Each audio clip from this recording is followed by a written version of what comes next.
Sometimes when you have technical difficulties, you can't give up. I had the thought I should just give up. You know what I'm saying? I should just give up on this video. You know what I'm saying? I had that thought. You know what I'm saying? I'm trying to fight through it.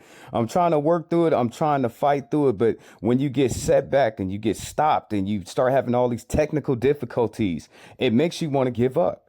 It makes you want to throw in the towel. It makes you want to throw up the white flag and surrender. That's not your brother Israel. You know what I'm saying? It's not. So this is the third part. You know what I'm saying? I got broken up all the first time, that was my fault. Okay, the second time, that was technical difficulties. But I'm back a third time. And you know what they say about the third time? Third time is a charm. So let's go way back to where we left off again. My bad, family. My bad. Okay, now what was he saying before we got broken up? If you're a Caucasian male, the chances of you getting murdered by any other races is slim to none. You're going to get unalived by another white person. If you are black, you got a better chance of actually being unalived by your own people than any other race of people. That is what he is saying. Okay, let's continue.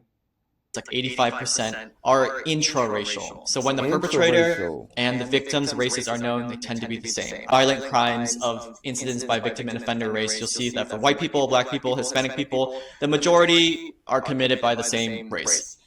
The only category that differs is the Asian and Native Hawaiian and Pacific Islander category, where perpetrator of violent crimes against Asian people are actually white people. We're going to talk about two cases, Rick Chow and also Grandpa.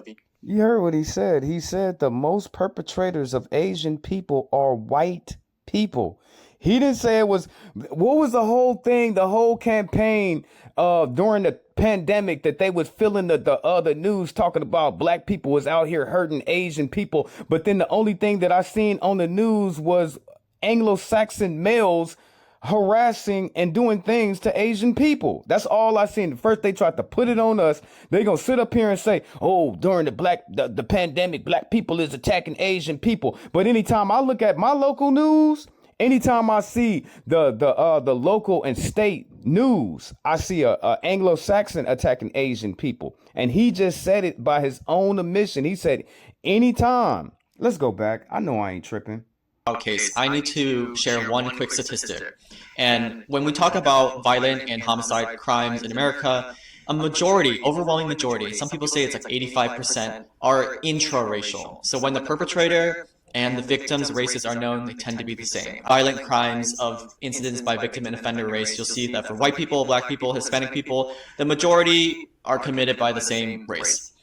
The only category that differs is the Asian and Native Hawaiian and Pacific Islander category, where perpetrator of violent crimes against Asian people are actually white people. We're going to talk about two. Now he said it. He said the major perpetrator of Asian people is white people. I didn't say that. The statistics, you know what I'm saying? The statistics, the facts, that's where he got his information from. So nobody can sit up here and say that he's lying about what he said. Continue. Cases, Rick Chow and also Grandpa Vicha.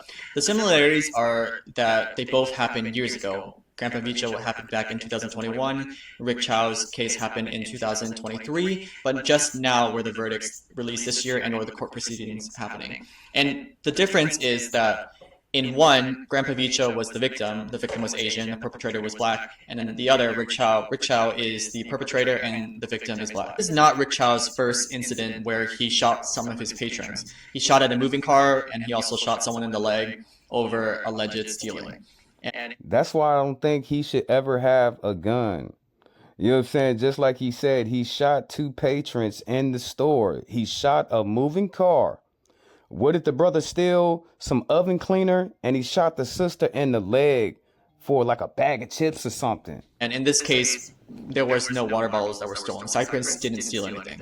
Everyone who looks at this case should say, well, there's no reason why you should be shooting a child in the back when they are running away from you. And that's it. You know, that's my stance. The reason why I'm going to say it is that I hope Cypress and his family gets justice is because the justice system doesn't always deliver. And we're going to go to the next case, which the verdict came out earlier this year of Grandpa Vicha. Vicha was pushed by Anton Watson to the ground. He hit his head and he died. Anton Watson was found guilty of involuntary manslaughter, guilty of assault, but not guilty of first and second degree murder or elder abuse. His family believes that justice was not served. In both situations involving a Black and an Asian person, neither parties were charged with a hate crime. You might be wondering, well, what is the point?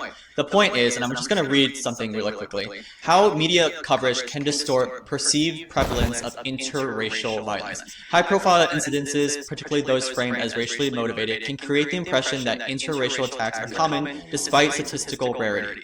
This divergence between anecdote and aggregated data demonstrates how selective amplification can shape public fear and policy debate, meaning factual conversations require returning to comprehensive victimization and arrest datasets rather than isolated cases. If you want to look up cases where a Black person kills an Asian person, you can find many of them.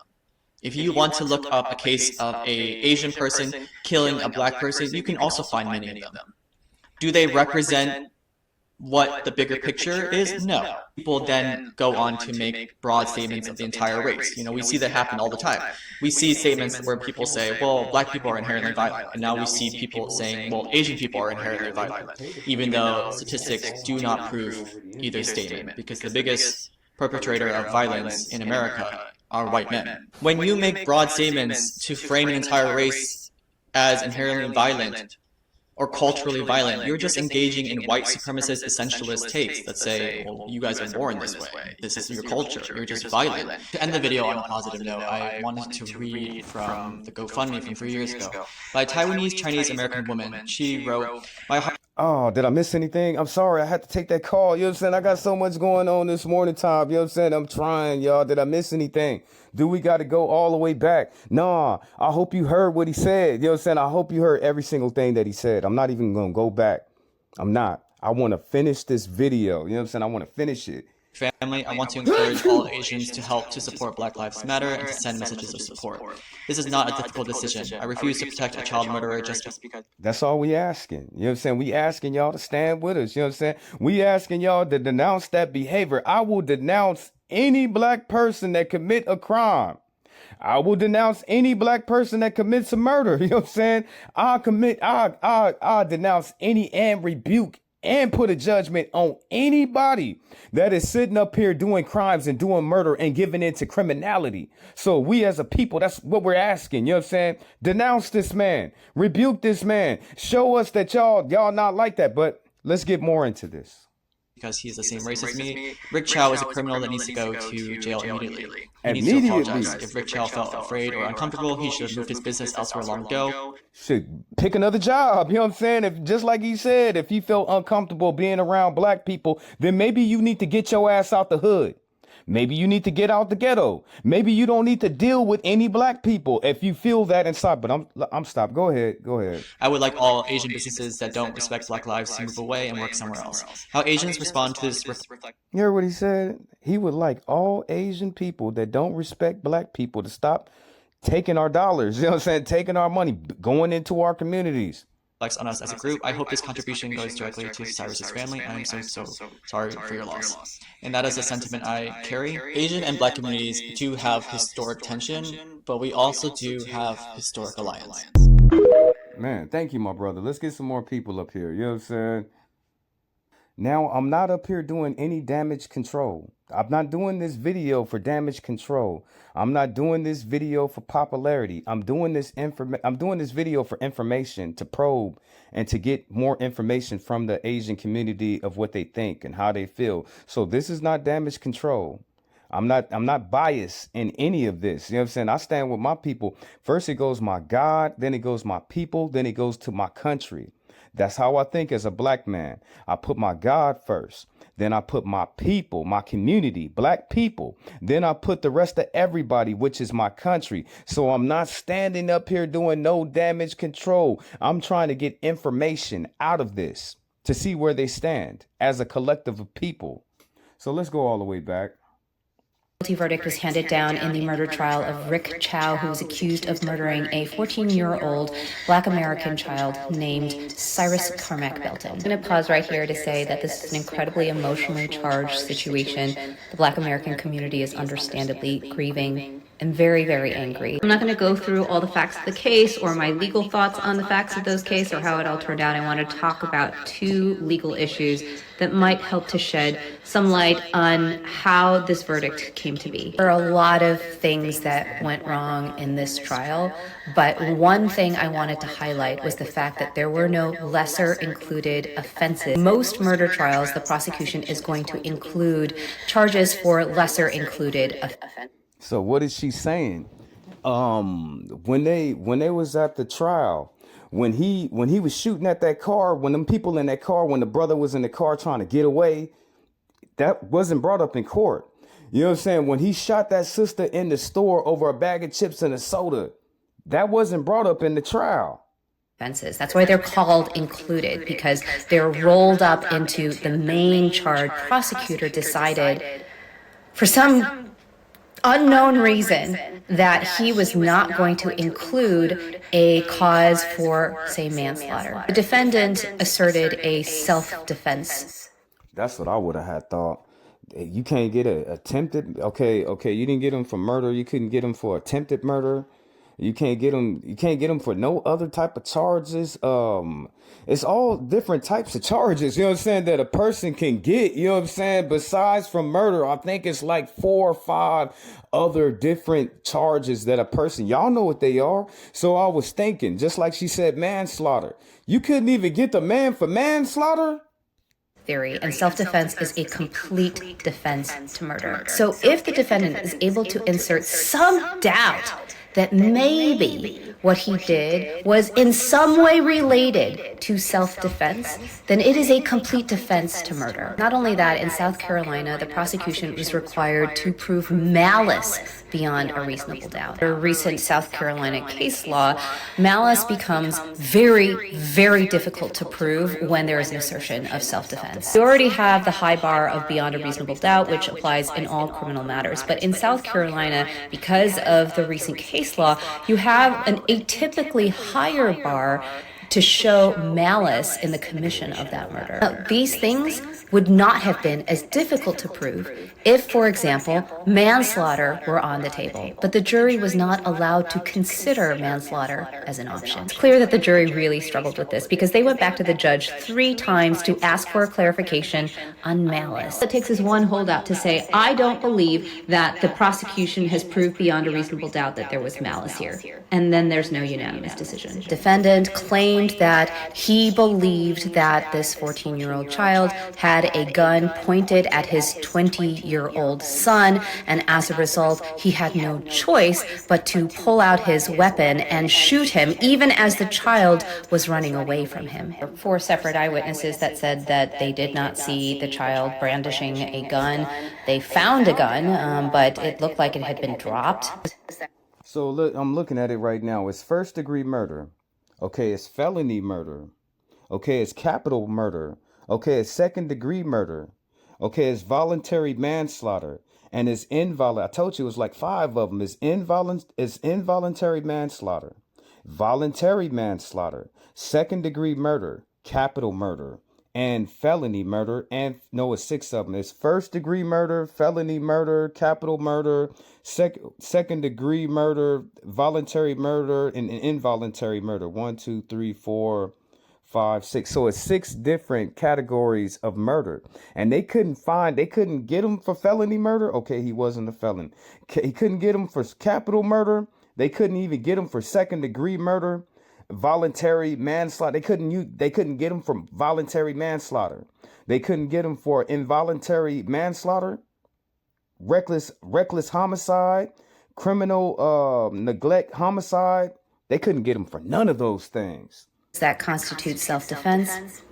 Apparently, there was enough doubt in the jury's mind that they could not come back with a conviction for malice murder. But without any other option to convict him of, that's how this guy who shot a child in the back is walking free today.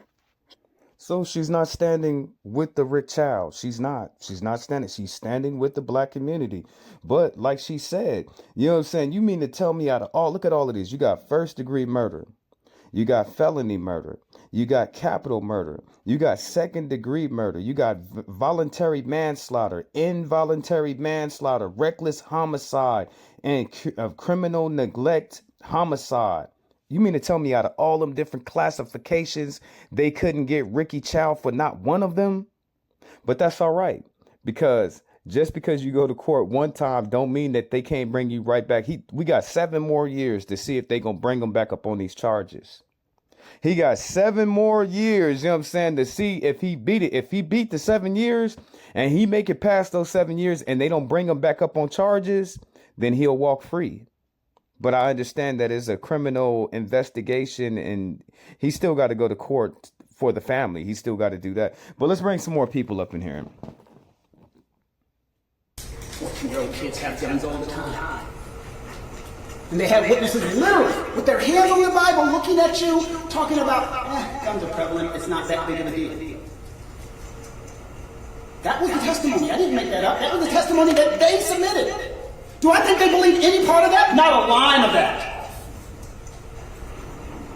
But they have emotion. They're upset. And they want you to believe it's about the bottle of water. It's not. The rest of the story. And then there was an expert who took the stand. You remember? I asked her a very directly question. I had her sit right here. She stood in front of you as if she was Rick Chow. And I showed her what we said Mr. Belton could have been doing. And what did she say? Yeah, that's possible.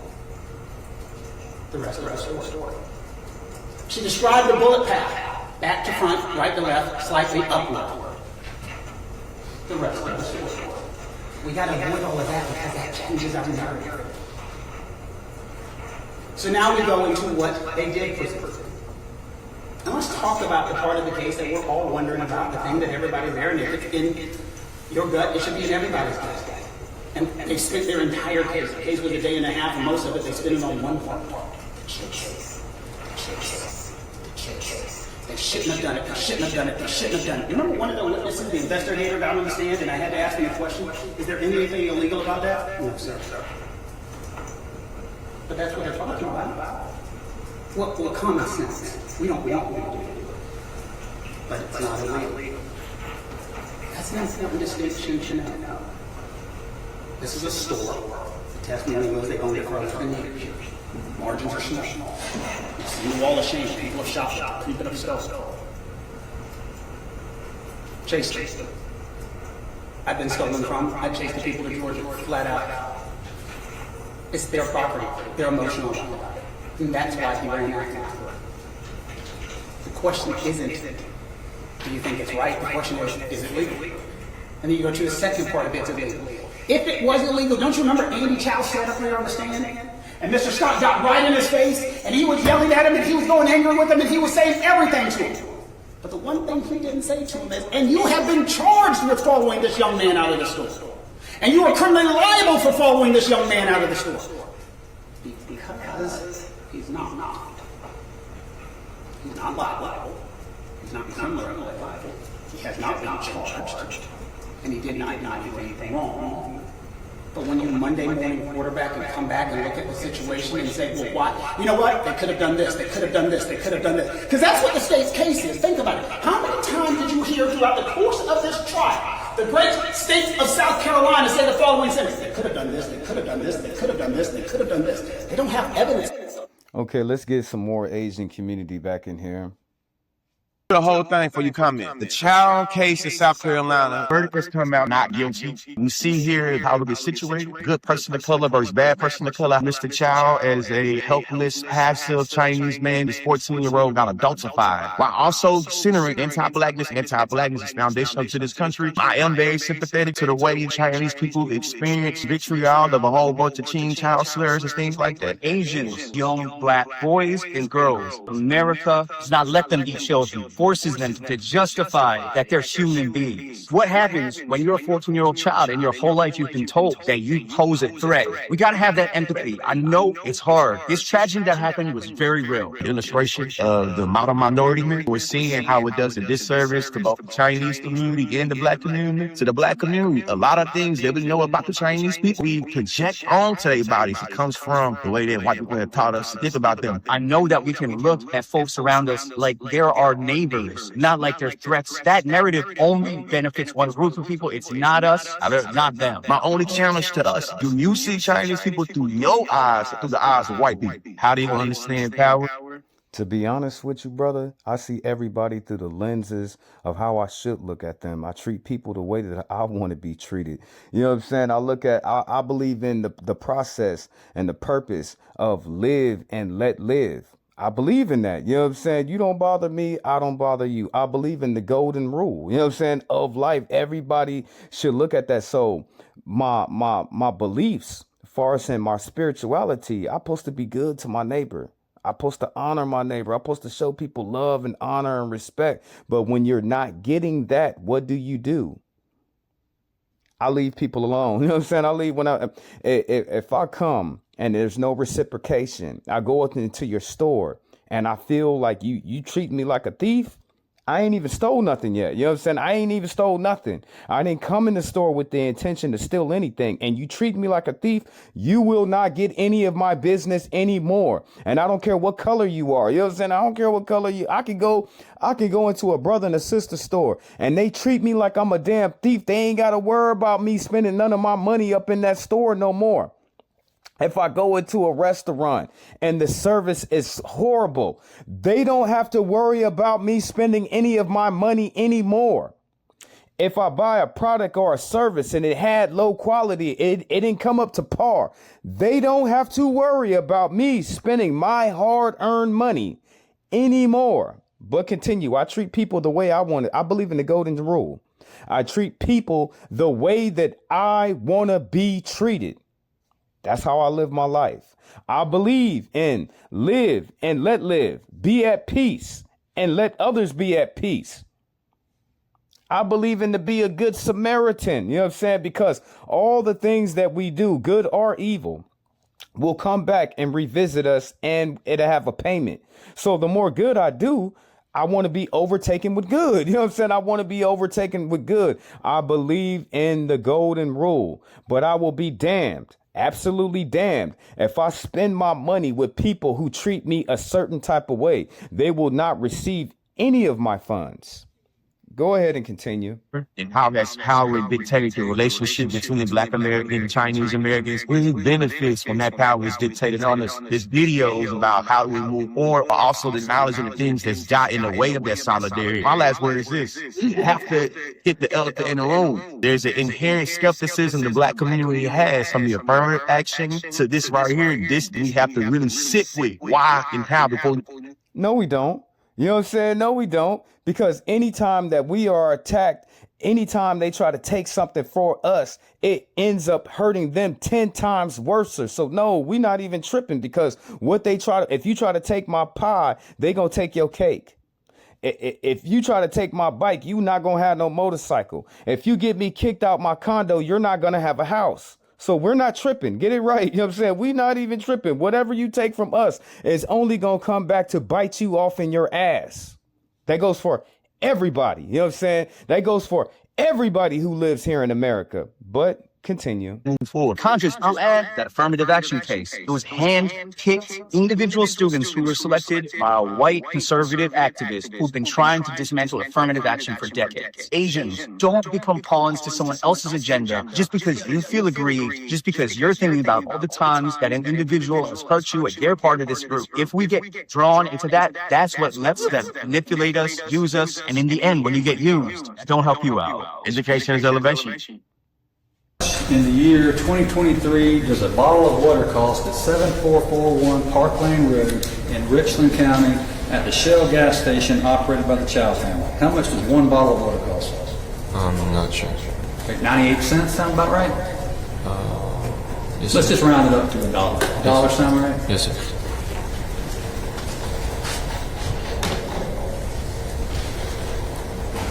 think you took $1 worth of merchandise from the store? I did. That was enough to make two grown-ass men chase a young child down $1. You know what I'm saying? $1. You mean to tell me y'all did all of this over $1?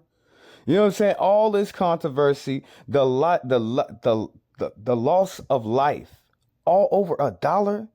You mean to tell me y'all broke and y'all ain't got no money? Y'all hurting that much in y'all store to where you will actually chase somebody down over $1?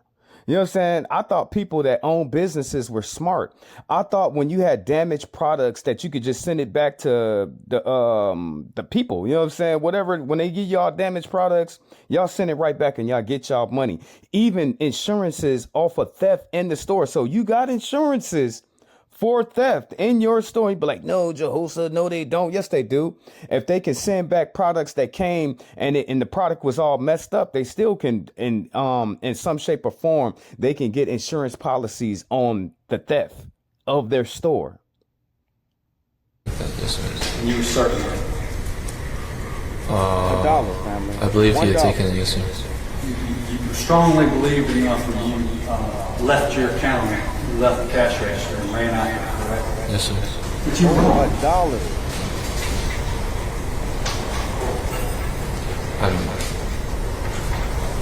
Afterwards.